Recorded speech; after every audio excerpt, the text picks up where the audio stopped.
Yes. Welcome once again, everyone. Cannabis News with Joe Klare. It's October 8th, 2018. Presented, as always, by the Marijuana Times. Check us out at marijuanatimes.org. Click that video tab at marijuanatimes.org to find the show today. Talking about a new study and the so-called connection, or lack thereof, between legalization and problematic, quote-unquote, cannabis use. Also, recreational marijuana supporters in North Dakota have released an ad. Opponents in recreational legalization in North Dakota are putting up billboards. We'll talk about that.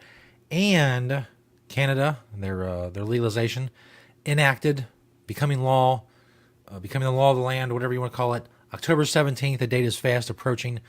They let out some guidelines, release some guidelines when it comes to carrying marijuana on planes, domestic and international flights.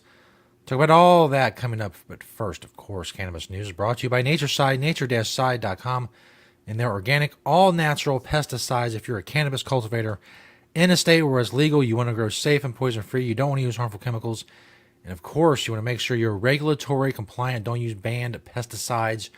Check out Natureside, nature-side.com, a proud sponsor of Cannabis News. Don't use harmful chemicals on your grow. Grow safe and poison-free with Natureside. This first story from marijuanatimes.org. Jason Sander is the author. Study shows no connection between legalization and problematic cannabis use. The new study found that states have legalized cannabis have not seen increases in quote-unquote problematic consumption. The researchers collected the data in 2015, studied it in 2017, and published it online in 2018. 329 frequent cannabis users were questioned for the study about their cannabis use habits. Now, researchers, boy, sometimes it just don't want to go. You can pull the cord as much as you want, and the lawnmower just won't start. Okay. Researchers define problematic consumption as that which can lead to impulsive behavior in cannabis users. The results show something that most cannabis users and legalization advocates already knew, that poor choices regarding the consumption of cannabis will happen regardless of what laws are on the books. The researchers wrote, quote, the results indicated that participants' problematic cannabis use and impulsivity was not different whether they resided in states where cannabis is legal for medical and or recreational use or prohibited. Now, look, I'm not one of those people that are going to sit here and tell you that everybody who uses cannabis is fine. They're not. A lot of people have problems that lead them to use cannabis. A lot of people can't handle cannabis. They can't function when they're high. If you've known, like I have, and I'm sure a lot of you have, you've known a lot of people that use cannabis. A lot of people smoke weed, however you want to put it, and it affects everyone differently. You know, there are people who become very quiet. There are people I used to know a guy. He would get high. He would talk a mile a minute. He would never, ever, ever shut up. If you wanted to talk, you had to interrupt him. That was the only way. Otherwise, you stayed silent because he just went on and on. It affects everyone differently. And for some people, it's not good. It's just not good. It doesn't make them function better. For a lot of people, obviously it does, especially medical marijuana patients. It allows them to do many things in their life that they otherwise would not be able to do. But I'm not going to sit here and blow, smoke up your butt, as they say. There are some people who shouldn't smoke. They don't function better with it. They have problems with it, just like anything else. But legalization has nothing to do with that. If you can't handle marijuana, you shouldn't smoke marijuana. If it makes you a worse person, you shouldn't use it. If it makes you function on a less productive level, you should avoid it. But that's the thing. Those who are against legalization say nobody should use it. Those who are for legalization say you should have the choice. You should have the choice. If it helps you, good, great. If it doesn't, so be it. It doesn't matter to anyone else whether or not you use cannabis or not. That's the point. That's why it should be legal. So, if whatever you define problematic cannabis use and, the differences between the word dependence and addiction, so on and so forth, whatever. Legalization has no effect on that. People are going to have problems with marijuana. It's still the same marijuana. They either handle it or they can't. It either affects them one way or it doesn't.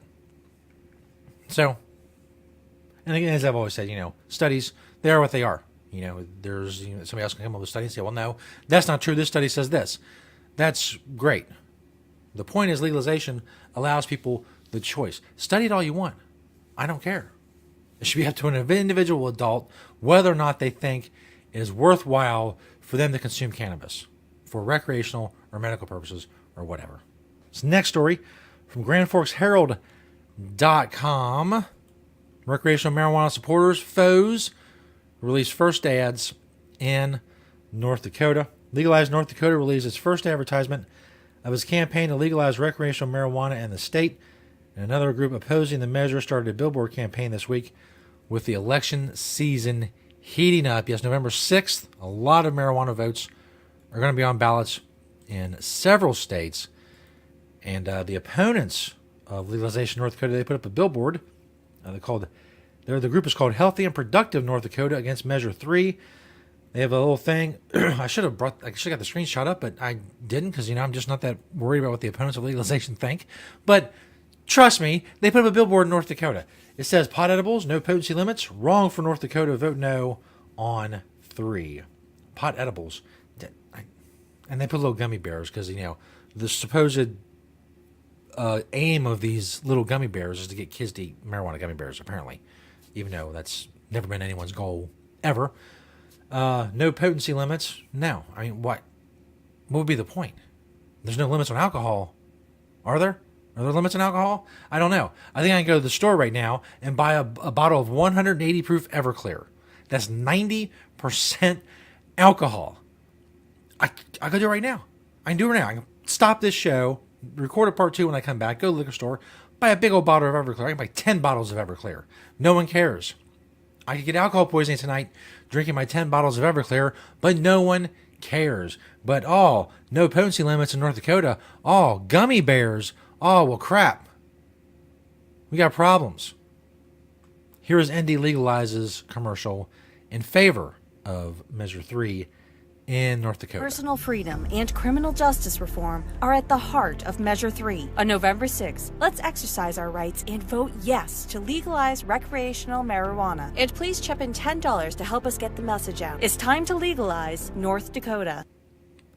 LegalizeND.com. If you're in North Dakota, if you want to support, go check them out. It's a tough state. North Dakota's not going to be an easy state to legalize recreational marijuana in. Not say, Michigan, I would say, has a much better chance. But we will see. Again, a little less than a month away. We will see what happens. This last story from the StarPhoenix.com. It's from a story from the Canadian Press. Don't take pot on international flights. Transport Minister warns.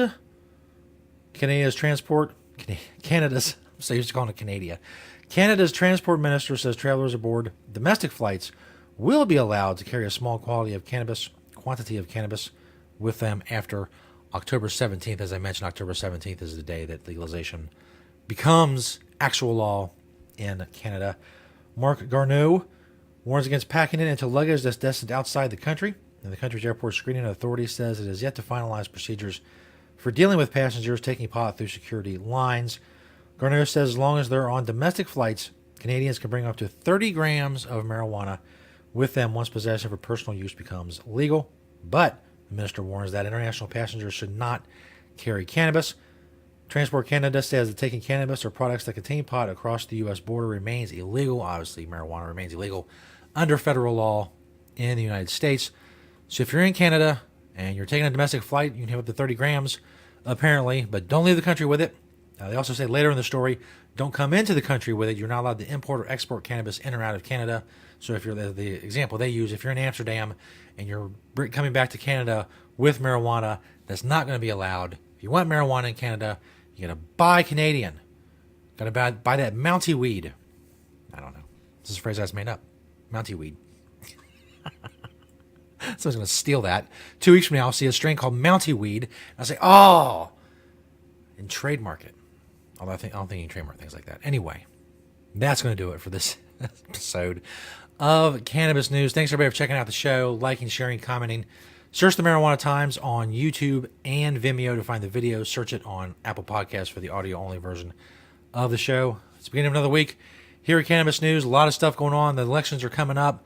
Election night's going to be huge. Of course, you can follow us on marijuanatimes.org for all of the latest on that and more. And, of course, click that video tab at marijuanatimes.org. Thanks, everybody, for watching and listening. And we'll see you next time right here on Cannabis News.